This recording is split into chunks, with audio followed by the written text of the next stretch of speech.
what anime arcs are 10 out of 10 to you? Let's start off with Naruto. Which Naruto arc is a 10 out of 10 to you? You're gonna laugh because it's so early. It's literally the fucking second arc, Zabuza. Oh, okay. I think Zabuza, in my opinion, I think those people who said this we studied in art class or some shit like that, right? I really do think if you're gonna write a manga, you should really take notes from the Zabuza arc. That is a great way to introduce a series, dude. I have like absolute no flaws of how that part was written. It was so well done, dude. Especially how it ends with making Zabuza human with Haku. I was like, this is one of my perfect arcs of all time in Naruto. I think that, and if I had to pick a second one, I'd probably have to say the what's it called? The Pain? The park. It's the park. The pain arc. I combined the words pain arc together. The pain arc. But I remember at the same time when that was going on, you also had like the Sasuke like kind of Tachi thing. So having those back to back was pretty damn nice. Yeah. I definitely see that. I was going to only say the pain arc, but I think you do bring up a good point with Zabuza, and I think you bring up a good point because, I was going to say what a 10 out of 10 arc is. I'm just reading through Dragon Ball Z for the first time. All of Dragon Ball. I'm reading through all of it. From the very beginning, Goku meeting Bulma, up until now. And I do personally think that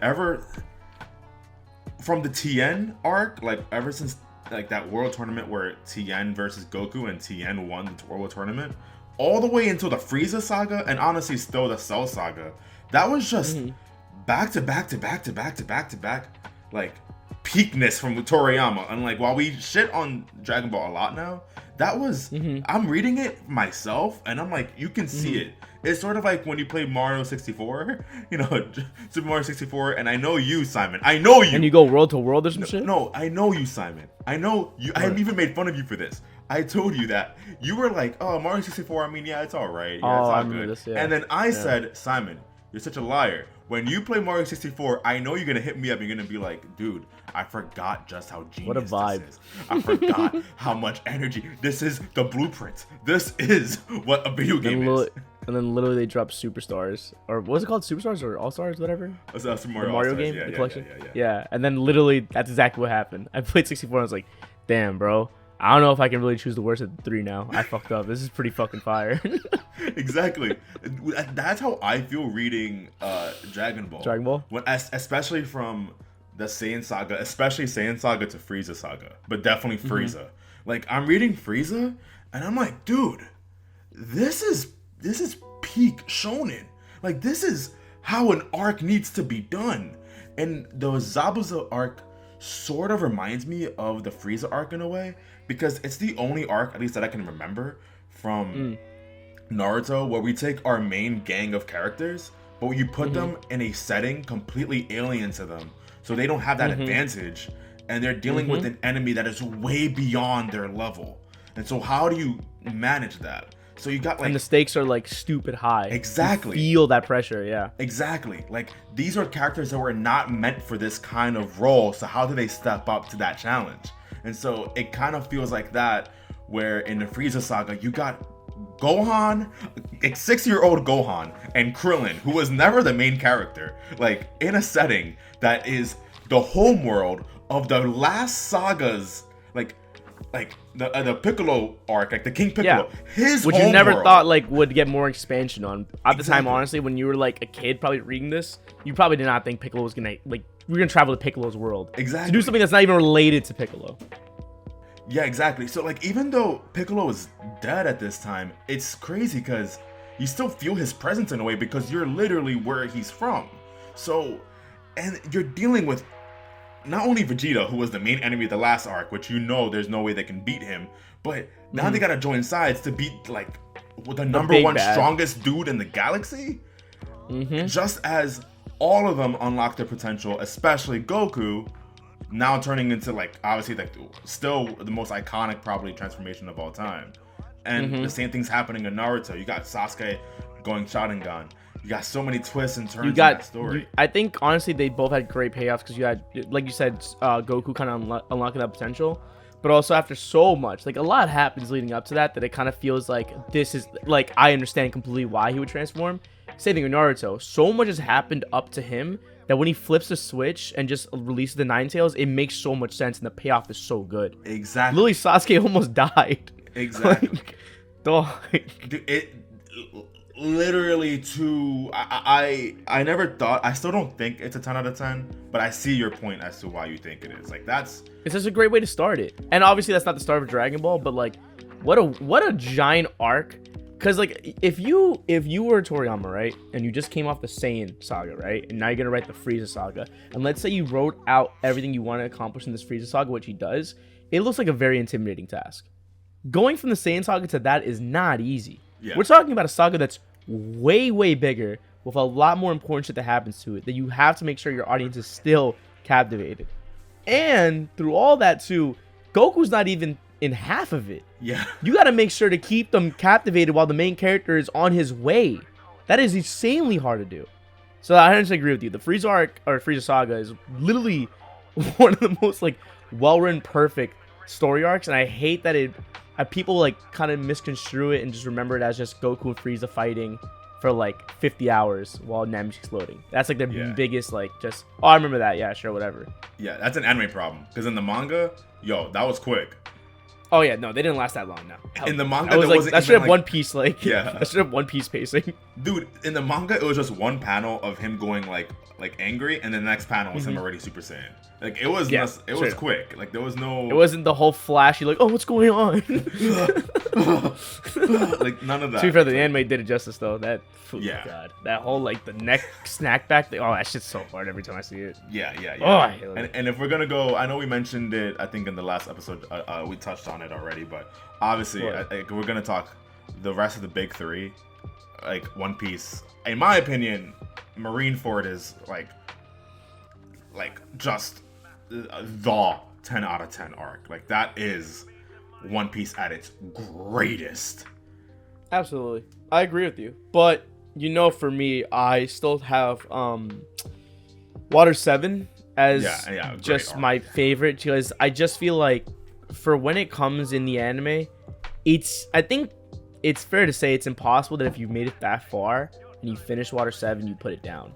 Water 7 turns on the jets fast, and just spoilers for those who haven't seen Water 7. I don't know why you're watching this if you haven't seen that, but if you haven't watched Water 7, please skip ahead. In the beginning of it, just Usopp versus Luffy alone is such a crazy thing to write in a brand new arc when you're already worried about what's going on with Robin.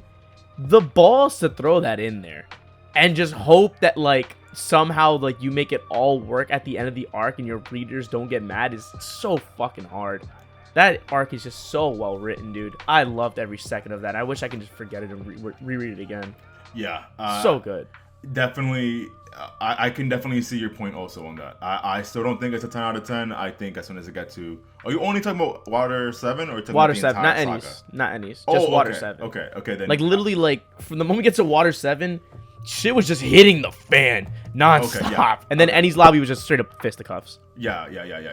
When then I can see that. I think the overall saga, I think the only bad part about it is like when like those one-on-one matchups were dragging on a bit. But besides that, literally a perfect saga. Just like for me, Marineford, like the Summer War saga overall, including Sabaody, which Sabaody is also... Sabaody's so good. Yeah, so 10 out of 10. Fucking arc. Like, Jesus. The only bad thing for me in that entire saga is just Impel Down was taking a little bit too long, but that's just me, I know. So, but... That's fair. But still, amazing. Doesn't hurt it too much. Yeah. Which really makes me think, dude, if... I won't get into it too much so we can talk about it in a separate video, but I really do think that if the trajectory that we're going right now in Egghead is where I think I'm just saying because okay, hear me out. I was telling Josue early in the day. This is post 1078, so if you haven't read 1078, leave now. Post 1078, I was telling Josue, if this incident they keep hinting at Egghead has anything to do with the same incident they were hinting at when Luffy and his 7 commanders or captains were announced at the end of Dressrosa, this is going to be a massive fucking battle that could really do a lot for the story, and nothing would make me more give out a 10 out of 10 than seeing Luffy in Armada, like his own Straw Hat Armada fight. That's like a long payoff that like if it happens, I'm like, oh, let's go. I will lose my shit. And it will be a 10 out of 10 to you. It'll be a 10 out of 10. Just I'm so biased because just that alone, a fight with his Armada would give me a 10 out of 10. I was about to say, okay. I see your point. I don't think I can objectively give Egghead, even with that, a 10 out of 10. That's fine. Yeah. It's just, you know what I mean? Like, we've been sitting on, like, the potential of what Luffy and, like, the people he's met over time can do. So finally seeing a glimpse of that, because honestly, there's a good chance at the end of it all, at the end of the One Piece, is going to be a massive battle again. But seeing a small sliver of that with the people we already have from Dressrosa. Insane. Insane. Yeah. Yeah. That for me might be a 10 out of 10. I got you. But go ahead. What else you got? Yeah, I don't know. I could just list them off quick. Like what else I think is a 10 out of 10. I think I subjectively give the 1,000-Year Blood War from Bleach a 10 out of 10. Objectively, I don't know, but subjectively, That's at fair. least I think so. That's fair. I think. I mean, when we go to Hunter x Hunter, I think me and you both agree that Chimera Ant's arc is like a 10 out of 10. Like that. I know a lot of you probably won't agree because how long it was, but truly, unbiasedly look back at it, it was a fucking great ass fucking arc. Yeah. And I also subjectively give York New City a 10 out of 10. I'm about to say that's my personal favorite Hunter x Hunter anime arc. Yeah. That has always been my personal favorite. Yeah. I think those are just two 10 out of 10s that were just insane how good they are. And My Hero Academia just wrapped up its 6th season, or is about to. I don't know. This arc, the Liberation War. Liberation War followed up by Vigilante, especially, is just that's really good fucking writing for My Hero, and I hate that it's not still there anymore. Like, it drops off unfortunately because it's so damn good at that segment. I binged. I think that was 80 chapters straight that I read in one day, but I was binging it, bro. I don't blame you. That shit was fucking just absolute fucking gas. I loved it. 10 out of 10. The only other 10 out of 10 that I can think of right now, I think we kind of listed off all the major ones already. I think the only other 10 out of 10, I don't know, and you don't know it because you haven't read Dr. Stone. Dude, there's a South America arc. As the name implies, they go to South America. Spoiler. Oh, no shit. But the South America arc just, dude, 10 out of 10 perfection. That is, if they ever animate that, once they get to that point, is going to make some waves, dude. That was a 10 out of 10 arc from Dr. Stone. I couldn't believe it. The only last two I think I have at the top of my head is Promised Neverland. The first arc. Oh, okay. Was fuck. Oh, I remember watching that and I was like, this is good. Yeah. And then I read what comes after. And I was like, oh, never mind. Yeah. They only did it for one arc. Yeah. It was only peak for one arc. Literally, which is crazy. Like, whatever. Yeah. I can get into another video, but that was amazing. And the last one, recently, this is a recent find for me, was Vinland Saga, the second arc. Okay. So, like, I don't know if it's actually the second arc. I know it's the second season in the anime, but I don't know in the manga what they consider it. Just season 2. But let's just say season 2 of the anime at least. Season 2, for those who know, it's like the part where kind of Thorfinn's not fighting anymore. He's kind of like living more like a farmer life.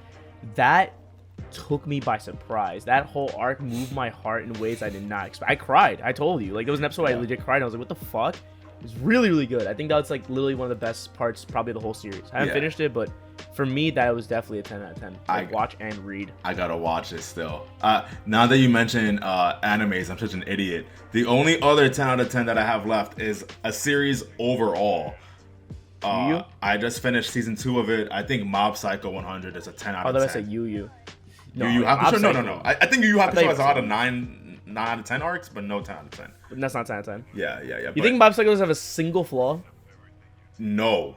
Honestly, I've watched season 2 already, and I'm like, there's nothing wrong with this series. I still gotta watch season 3, but based on what I hear from everyone, season 3 still doesn't drop. So I want to argue with you, but I still have no idea like what I would even say because I don't have any qualms with. Yeah, exactly, dude. So if you ever watch, you only watch season 1, right? Yeah, I only watched 1. I didn't watch 2. Even when you watch season 2, you're gonna be like, I can't find a fault. There is. It's a perfect 10 out of 10 show through and through. I also think the community is like one of the best communities ever because they don't gloat about it. They don't put it in your face. They're very much like, oh yeah, Mob Psycho is really good. You should watch it. They know it's really good, and they don't gloat about it or like, pick at it. Like they don't need to go hard with defending it. They already know. Anybody who watches it eventually does know. It's sort of like that's why I think it's a 10 out of 10. For other series like for Hunter x Hunter, you can see the faults with like you can see why someone wouldn't like Chimera Ant. Yeah. Or Dragon Ball Z, you can see like why people wouldn't want to pick why someone would pick at it. But Mob Psycho, there's nothing to pick at. It's like, why would you get upset at this? It's just a good story. Exactly. And Reagan is one of the top 10 best. Everyone loves Reagan so much. Best anime I never met anybody that hates him when they watch the series. Like, I love him. He's great. And just when you thought that he was already a 10 out of 10 character in season 1, he becomes like an 11 out of 10 character in season 2. In season 2. So I'm like, dude. That's what I've heard. He only gets better. He doesn't like. It's not like his character only had like comedic effect in season 1. He was great. Like he legitimately is a good character. Yeah, he's a comedic effect character while also still having a humongous impact with no powers. So yeah, especially on Mob himself. Yeah, 10 out of 10 series. 10 out of 10.